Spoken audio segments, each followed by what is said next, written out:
Praise the lord. मसीह यीशु में आप सबकी सलामती हो। मैं एवेंजलिस्ट रूथ सुधागर। इस बेदीनी के दौर में बहुत से लोग बददियानती से काम कर रहे हैं, धोखाबाजी से काम कर रहे हैं, खिदमत में होते हुए, मसीही होते हुए और भी बहुत कुछ। ये कलाम हम सब के लिए है और हमें इस कलाम पर अपनी ज़िंदगियों में गौर करने की ज़रूरत है कि हम इस वक्त कहाँ पर हैं, हम क्या कर रहे हैं, हमें क्या नहीं करना चाहिए। आज मैं और आप खुदा उनके कलाम में से सीखेंगे।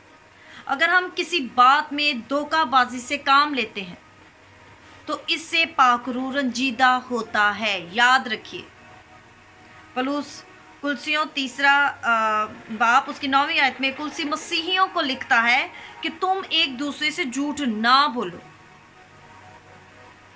और आज सब झूठ बोलते हैं। सारे मसीही एक दूसरों के साथ जो है वो झूठ बोलते हैं हर काम में। तुम एक दूसरे से झूठ ना बोलो क्योंकि तुमने पुरानी इंसानियत को उसके कामों समेत उतार डाला है। एक कलीसिया में बहुत सी मुश्किलात थी। मोतद मेंबरों को जो है उनके गुनाहलुदा कामों की वजह से कलीसिया से निकाला जा रहा था और पासबान बड़ा मायूस था कि मेरी कलीसिया कम हो रही है। मुझे लोगों को मजबूरी जो है इस काम के तहत जो वो बददियानती कर रहे हैं, धोखाबाजी कर रहे हैं, मुझे उन्हें कलीसिया से निकालना पड़ रहा है। वो इन बातों को सोचकर मायूस था। बस उसने कलीसियाई रहनुमाओं का जो है इजलास किया और बुलाया सबको और कहा कि खुदावंद हमारी जमात को, हमारी कलीसिया को बरकत नहीं दे रहा। कोई ऐसी बात है जो पाक रूह को रंजीदा कर रही है। आइए हम हर रोज़ दुआ के लिए जमा हो ताकि खुदा हम पर जाहिर करे कि क्या गलत है और कौन सी बात पाक रूह के काम में रुकावट बनी हुई है। और हम कलाम में हमें बताता है कि खुदा के राज को वही जानते हैं जो उससे डरते हैं। और 6 हफ्ते तक वो कलीसिया के सारे मेंबर्स पासबान के साथ मिलकर दुआ करते रहे। रोज़ाना दुआ करने के बाद एक एल्डर दुआ के दौरान उठा और कहा, इस जमात की रूहानी ज़िंदगी में रुकावट का बायस मैं हूँ। मैंने पाक रूह को रंजीदा किया है।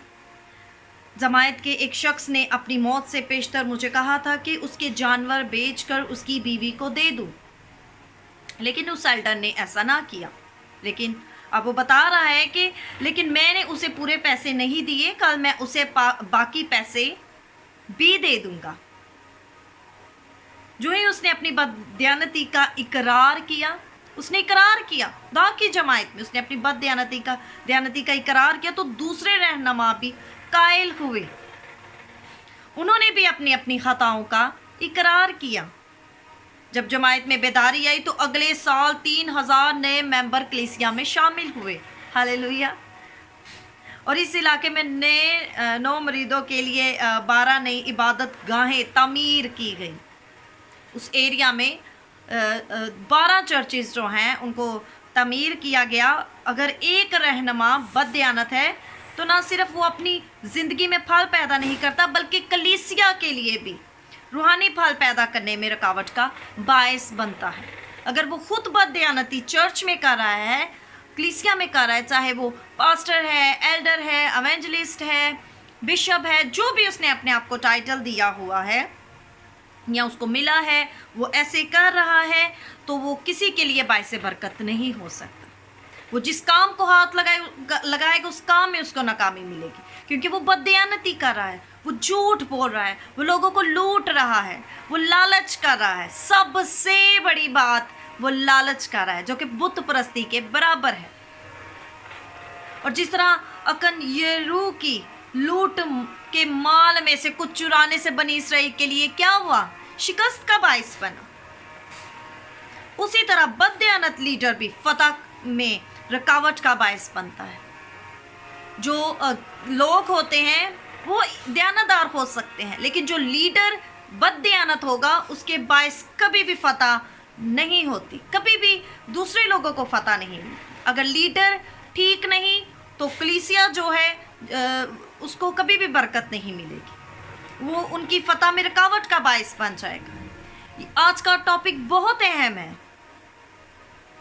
खुदा ने यशवा को बता दिया था कि मैं आगे को तुम्हारे साथ नहीं रहूंगा जब तक तुम महसूस की हुई चीज को अपने दरमियान से निस्त ना कर दो। यशवा 7वां बाब और उसकी 12वीं आयत में आप सब पढ़ सकते हैं। जब कलीसिया में गुनाह है तो रूहानी तौर पर शिकस्त होगी।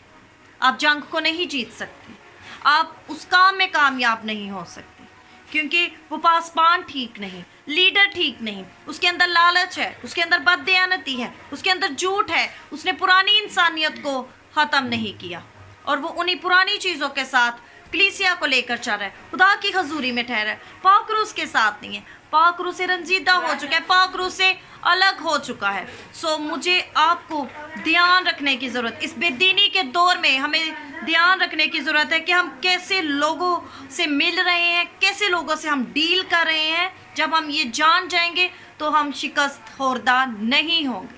खुदावंद इस कलाम के वसीला से आपको और मुझे बरकत दे, खुदावंद आपको फजल बख्शे। तो ज़रूर इसको जो है अपनी फैमिलीज़ के साथ इसको शेयर करें। God bless you all.